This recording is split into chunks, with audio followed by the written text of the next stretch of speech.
Hi guys, Todd, 35, borderline personality. This video is not going to be so graphic, it's going to be more about the joys that I experienced as a child, um, places where I felt safe, and people in my family that made me feel loved. Um, so as you know, abusive parents, drugs, alcohol, all of that. Trauma, big traumas were listed previously. Um,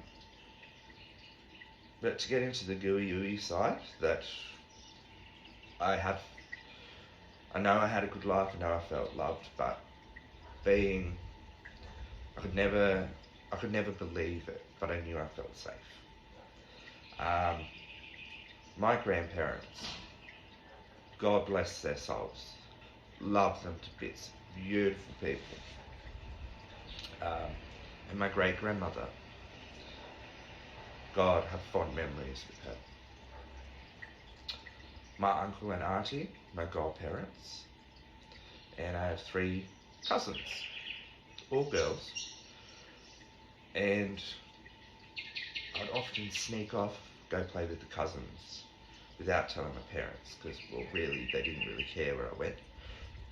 The only time that they would try and find out where I was going was when they were following him, my dad, and his brother, my uncle, my grandparents' 2 kids, were fighting. It was always to do with something to do with drugs, or those 2 have always fought. That's not about them, but every time they would fight and they would hear that I went over to their place, I'd get punished for it, I'd get a belting for it, and then other times it was okay. So my uncle and auntie kind of knew, and they stopped telling my grandparents, because I think that's how my parents found out that I was going over. So my auntie Shell, God, I love her to bits. She was like a mother figure to me, and my cousins were my siblings to me.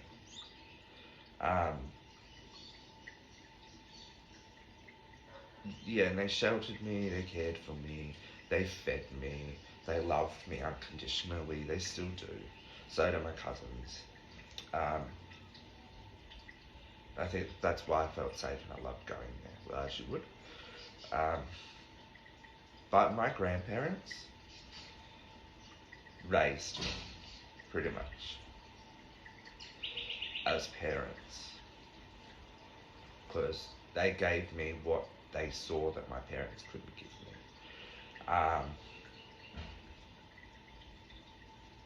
And yeah,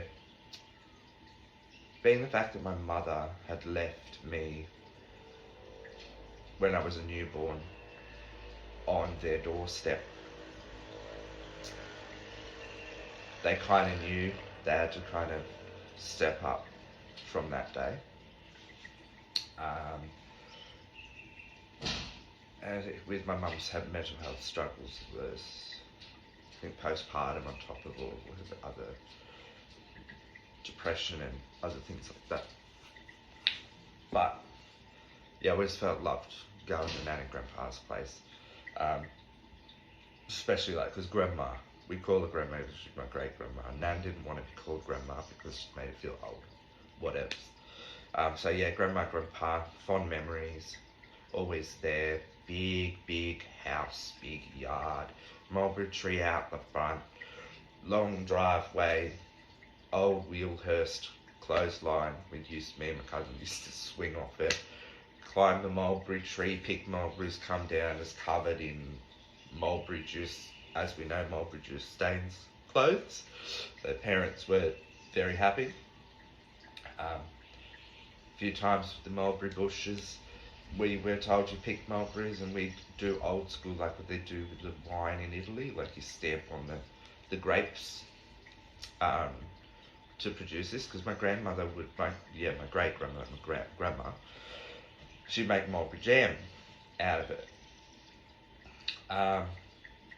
Experiences that I had with my great grandma was pretty freaking awesome. My grandma used to old school, like back alley sort of plastic shopping bags full of what do you call it, tobacco.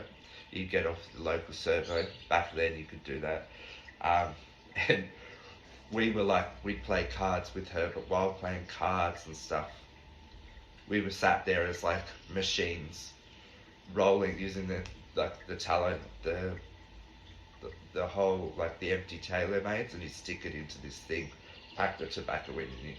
So we'd be sitting there having a good old time. Grandma's having a cup of tea, smoking her friggin' ass off, playing cards, and then above her seat where she sat was like a fly spotter next to a clock, and it was like it was a chiming clock with a pendulum, but she'd always have the fly spotter there because obviously the flies. But she also had a lolly cupboard in the kitchen, and as kids, it was kind of like a play on joke that she'd have with us. She'd know when we were in the kitchen, rummaging to get the lollies. And she'd hear us, she goes, "I'm gonna get you." Chase us down the hallway with it, and if she got us, it wouldn't be a hard smack. She knew we'd do it, but yeah. But she kept her good candies, her rum raisins and things like that, and her like good chocolate and stuff in her crocheting bin. None of us knew for years that it was in there. And one day, like, as you do, like she's out shopping at Erin Affair, and I found it. And yeah, it was good memories. God rest her soul. Loved her to bits. I got to experience her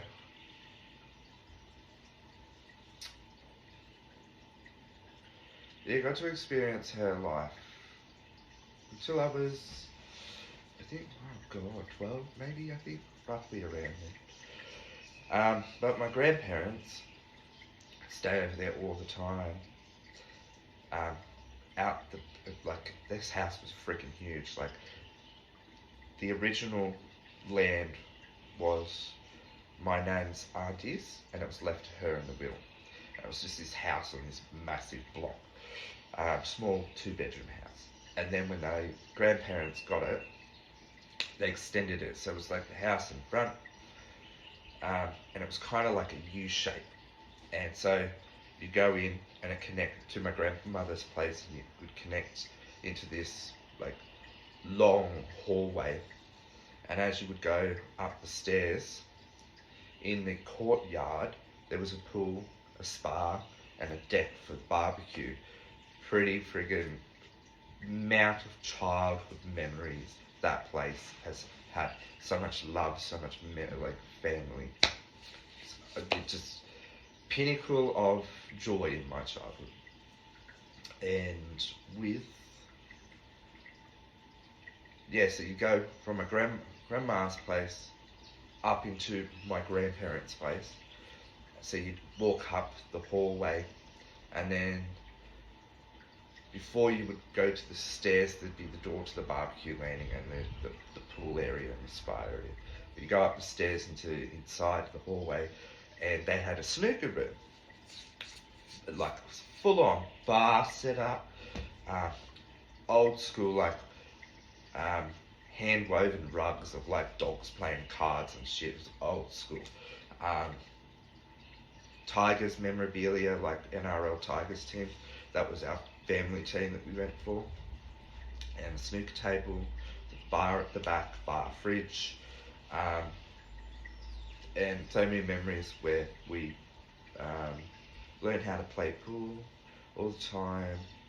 When the first computer came out, oh my God, Nan got the first Windows. It was like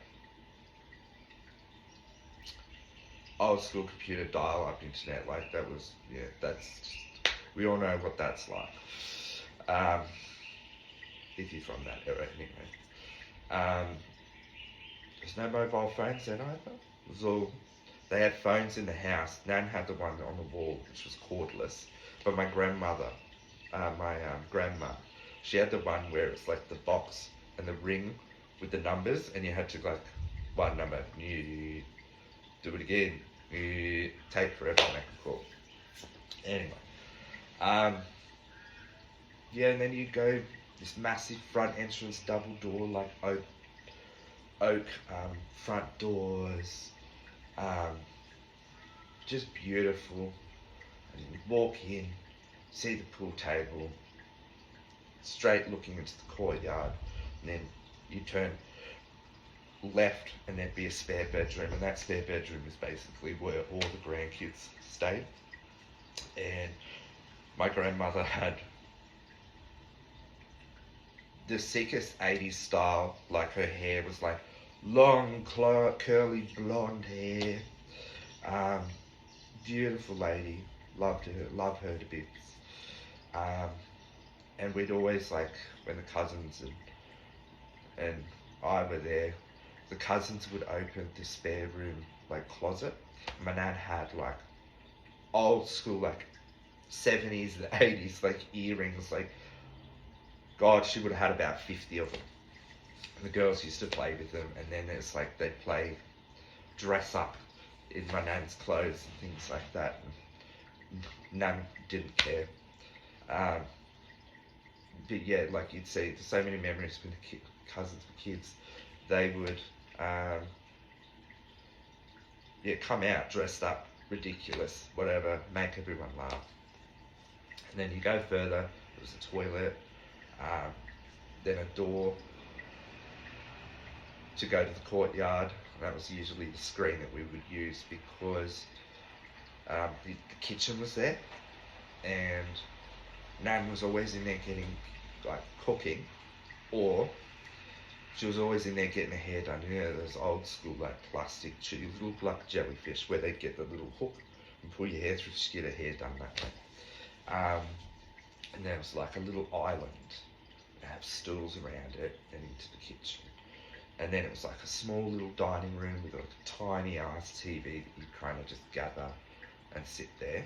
And then you'd walk in, like, be Nan's bedroom. They had waterfront property, so Nan's and Grandpa's bedroom was the master. You went in, had a spa bath in there, bath ensuite, shower, and their bed was a water bed. Always remember getting in trouble because they didn't want us to pop the bed because we'd try and jump on it, things like that. And then they had a screen door that would go out onto the back deck. And then next to their bedroom was the lounge room. The lounge room was massive. They had a big fish tank, lots of fish. My grandfather loved that thing, pride and joy. Oh my God. You always see him cleaning it.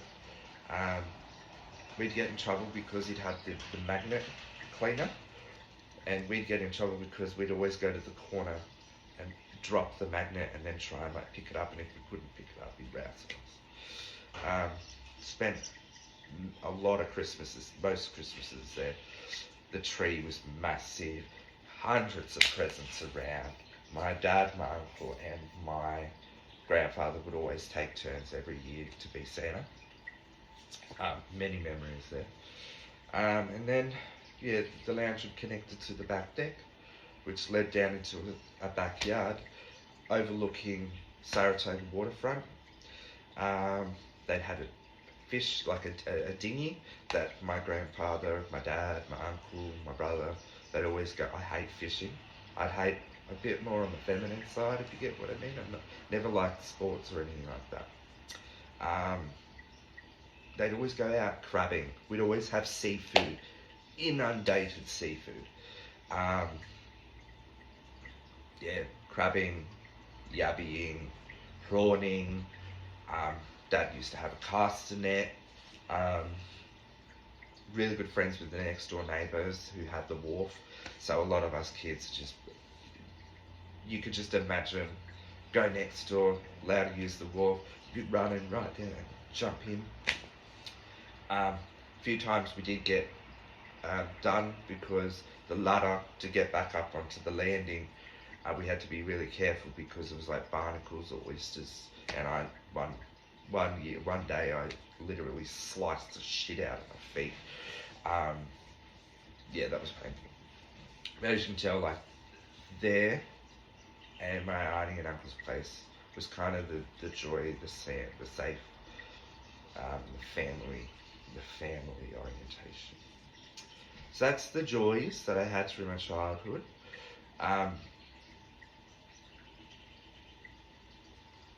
There was way much more trauma that happened than the joy.